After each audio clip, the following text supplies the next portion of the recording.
Hello there, this is Knowledge Geek, and today we're talking about another Netflix original. It's in my 13 horror movies to Halloween challenge, and today's movie is Apostle. It's directed and written by Gareth Evans, who is well known for two other movies, The Raid and Raid 2, and they're martial arts action movies. So I went into Apostle hoping that it would be a Cthulhu meets The Raid movie. And it's not that, really. There is some action there, and the action is very well directed, but it mostly is a completely different movie. It's a period horror drama. It's about a man, Dan Stevens. He used to be a preacher, but after some traumatic event, he returns home, and he learns that his sister is kidnapped by a dangerous cult that lives on an island, and he goes there undercover to give them the ransom. As he gets there, he starts to realize that there is something very sinister about this cult. The society of the island has very strict rules. It was started by three convicts. I think one of them was a communist, and that's why he was arrested. And they escaped. They stumbled upon a creature, a witch, a goddess as they call her, and they live on the island. They have some weird habits, but the witch, the goddess, is not favoring them, and there is little food. That's why they came up with the abduction/ransom idea to get some money so they won't starve. And the movie, it's 2 hours long.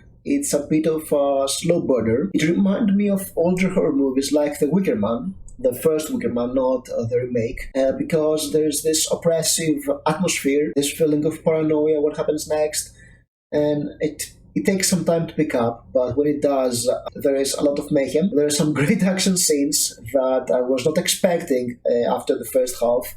And they're very well directed, very well choreographed, but they feel nothing like The Raid. They're much more brutal, much more basic, and the feeling is different. It's not about the exhilaration of fighting, it's more about the brutality of fighting. Yes, there is some violence, some gore.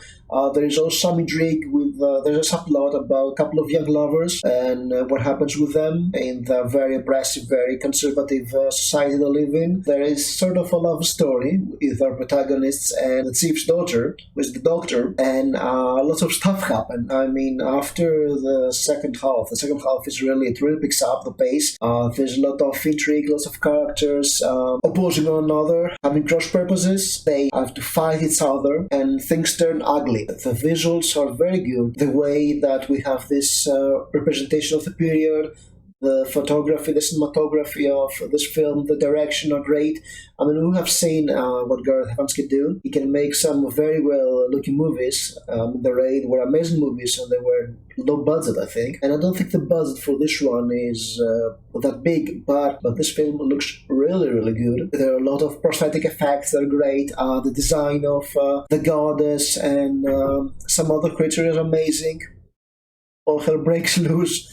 And yeah, it's a great movie. It's a very fun movie. It's a very fun action, horror, drama. Actually, it's action, it's adventure. It's Cthulhu mythos meets The Wicker Man, meets, I don't know. It's not a derivative movie, it's original in a way. It's an old-fashioned adventure horror movie. Actually, you know what it reminded me of? It reminded me of The Serpent and the Rainbow, which was also reviewed this month. Because yes, it's an adventure movie. It's an good old adventure movie with horror elements. It was really, really fun. I really want to see Gareth Evans go to Hollywood because I think he can do some amazing blockbuster movies. I really wanted something like Gareth Evans to do a Marvel movie like, say, Black Widow.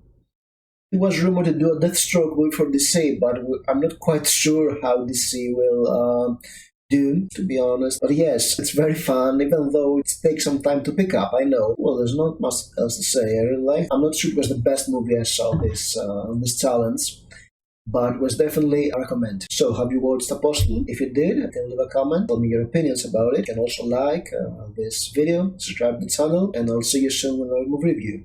Thank you for watching.